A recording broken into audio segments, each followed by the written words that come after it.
Hello and welcome to A Gypsy's Kiss, the vlog. I'm Shelley Carney.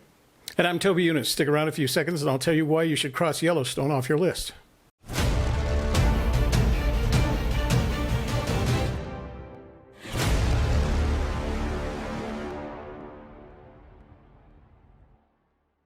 And we're back. Cross Yellowstone off the list, huh? Yep, I think it's time to look at the realities of Yellowstone and turn to other locations that have more promise. And actually, I should probably call this instance of our vlog Green is the New Yellowstone. Green. Green. Okay. Kind of like your outfit. Very nicely done. Well, it's like a traffic light or something. Green, yellow, red. Yeah. What's going on There's with that? a little bit of red. Let me explain to you my logic. So the first thing is the complete word, that is a space in front of it and a space behind it, green, is used 7 times in The Thrill of the Chase. That is more times than any other color, with a space in front of it and a space after it.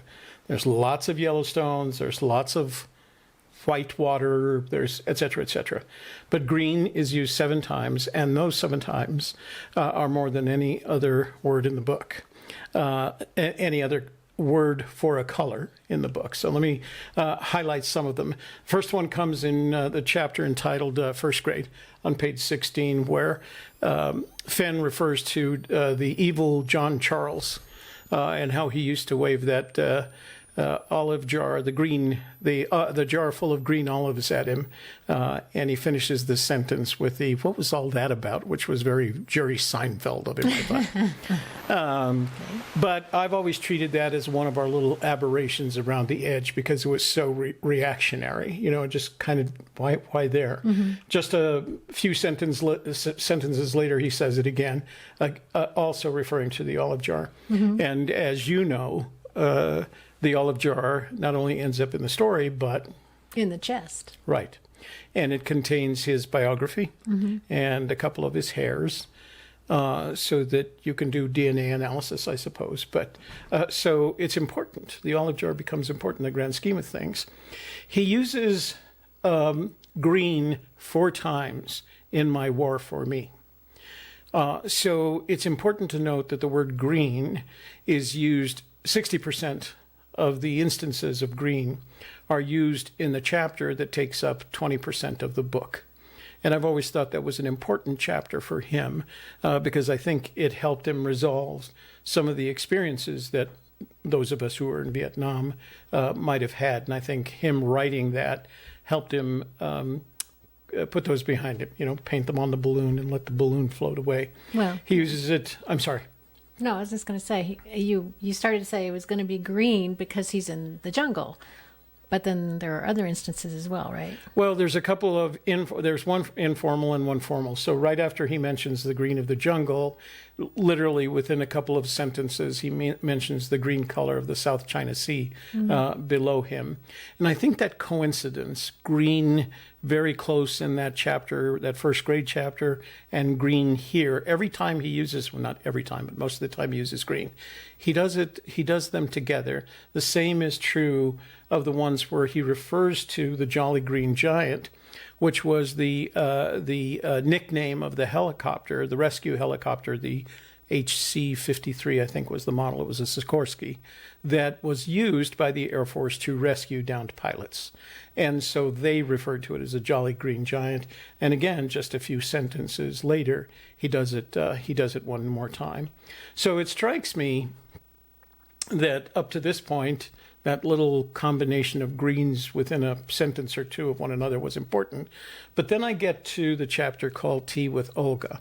And if you remember at the beginning, he talks about this woman that was more than just a friend to him. They had a business relationship, effectively. Mm-hmm. But I think the sense that I get is that Fenn had a soft spot in his heart for her. And eventually she goes to her death, and Fenn spreads her ashes as she requested someplace on Mount Baldy or Baldy Mount, Taos Mountain. Mm-hmm. At least he thinks he came close to it, right? It was overcast on that day. But at the beginning of the chapter, Fenn drinks tea with her a couple of times, and during that those 2 sessions, he drinks black tea and he drinks red tea.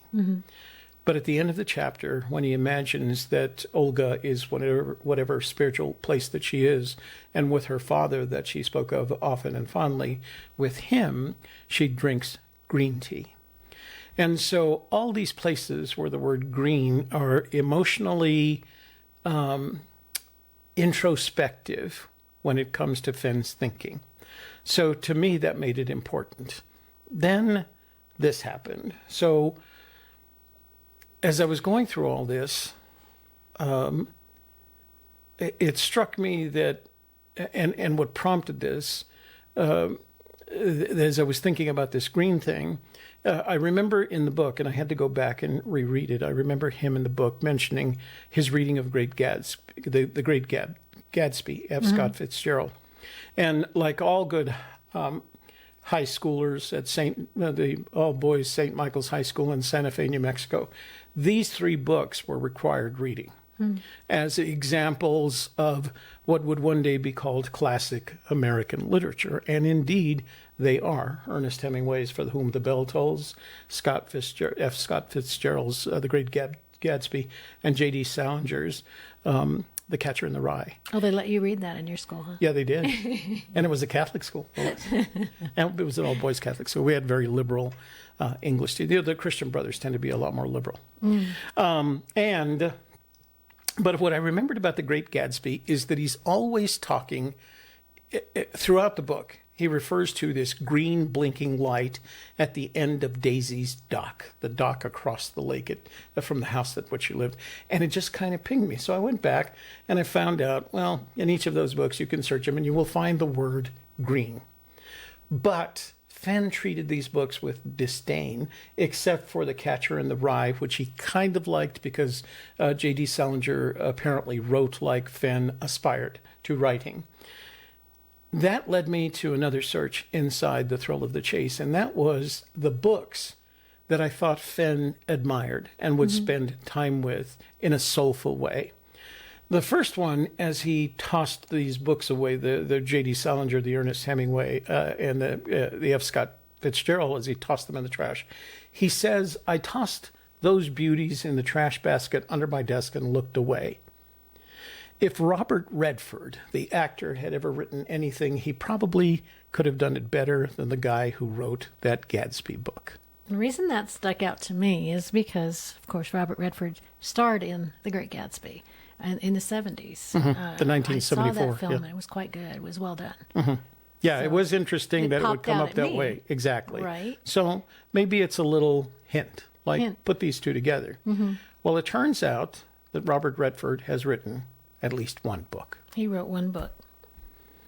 Oh, I saw him listed in Amazon in other listings at Amazon.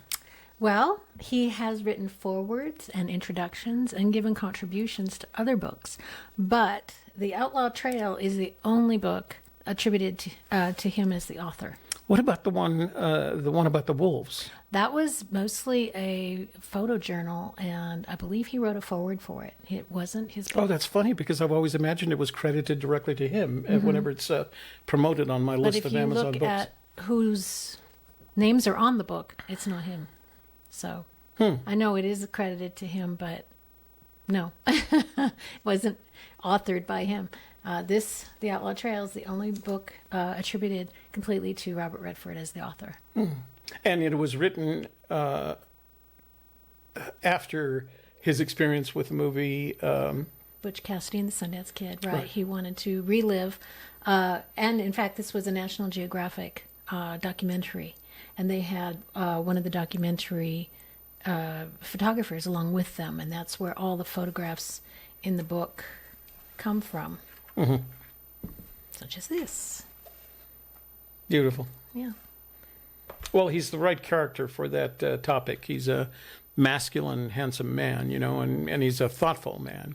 And they did a lot of it on horseback. There were some places where they couldn't do horseback riding, and they would take they had a very old kind of a truckster that they rode. But this is this is his journey. So it's not unlike any other Western journey type of diary or journal. And one could see easily how Fenn could be attracted to this kind of book, not only because of Robert Redford, and I believe he did business with Robert Redford, Right. so I'm sure he knew that Robert Redford had indeed written a book that you would call right up Fenn's alley. Well, he has a home in the Santa Fe area as well, so Right. I'm sure he filled it up with some of the art that he got from Fenn. Right. So the second one that comes up is very similar. It's the journeys described by Osborne Russell in his Journal of the Trapper. And again, he speaks of it in a very illustrative way when it comes to Fenn. Over the years, I've read a Journal of a Trapper a dozen times, and always with a deeper appreciation for who Osborne Russell was and what he did. The mountains continued to beckon me.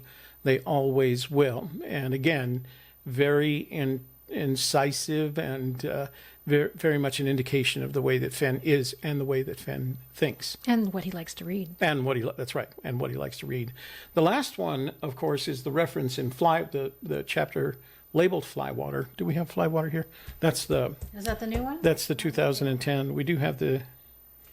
Shelley's going to go off screen for just a sec. There we go. Because you have both copies. Well, that's because I made the mistake of buying the less expensive one the first time, the 2010 edition. And this one's bigger, so you would think it would be more Yeah, expensive. yeah. But no. Well, the reason this is expensive is because it's referred to Right. in Fenn's... Again, a lot of photos. Yeah, So, a lot of stories. And he refers to it again, very positive way. Today, as my thoughts drifted by en route to new ideas that to be tried and new experiences to be had, which is what he's asking us to do, I pulled a long-forgotten book from my shelf. It's called Flywater, and about the great fishing spots in the western part of this country. So one could imagine very easily that some of those fishing spots he was familiar with, and of course, Silver Creek, which he's mentioned, Yellowstone, the Madison, are all listed in Flywater. And again, make sure if you decide to get this book, get the 1994 edition, which is what he would have referred to in The Thrill of the Chase. It was again published in 2010, but it's a slightly different book with a slightly different co-author. I think what attracted Fenn to Flywater, aside from the fishing photos, and the fact that he fished probably many of those western rivers, was that Mike Crockett, the co-author of the book, was diagnosed with cancer and given a certain number of months to live, and he fought it off for a very long time with fly fishing. So if you look at each one of those books, there is reference on occasion to Yellowstone. And each of them does it. But there is one location that is referenced in all three books. And it's green, not yellow. It strikes me as funny that if Fenn was going to give us some hints in terms of the books that he read, he would refer to a location that isn't Yellowstone. So for you and me, I'm crossing Yellowstone off our list of search areas. I think I have a number of other reasons to do it, but for this alone, I think it's worth making that decision. But as they say in the commercials, wait, there's more. oh, So you know this better than I do. What's the complete title and subtitle of Robert Redford's book? well, right here. The Outlaw Trail, A Journey Through Time. Right. A Journey Through Time. Now, so far we've imagined that Fenn has asked us to take a journey through space, right? Sometimes a two-dimensional space and sometimes a three-dimensional space. But if you remember correctly, along with all the books that he threw into his trash basket, he then throws, for whatever reason, a copy of an issue of Time magazine. I believe that's a hint. And I think it's connected to this idea of a journey through time. The conclusion I've come to, and I'm going to, and you know I don't do this often, I'm going to admit a mistake. The mistake that I made happened a couple of shows ago, where I told you that I thought the map represented a three-dimensional space rather than a two-dimensional surface. I was wrong. Fenn gave us a poem with 3 dimensions. He not only tells us where to go, he tells us when to go there. So you're saying 4 dimensions. Exactly. With the addition of time, the 3 dimensions of space, and then the dimension of time. That's written into the poem. And this is the time we have to get to. So you need to be there at 6:35 in the evening. No. That's it.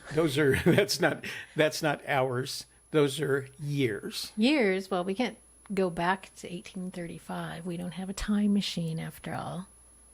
Well, you're going to have to trust me on this. I think I have access to a time machine. No, I don't. I don't have a time machine. We don't have to have a time machine. What we have to do is have the imagination required for us to travel back to that time. And the poem takes us there. It's all in the poem. I see.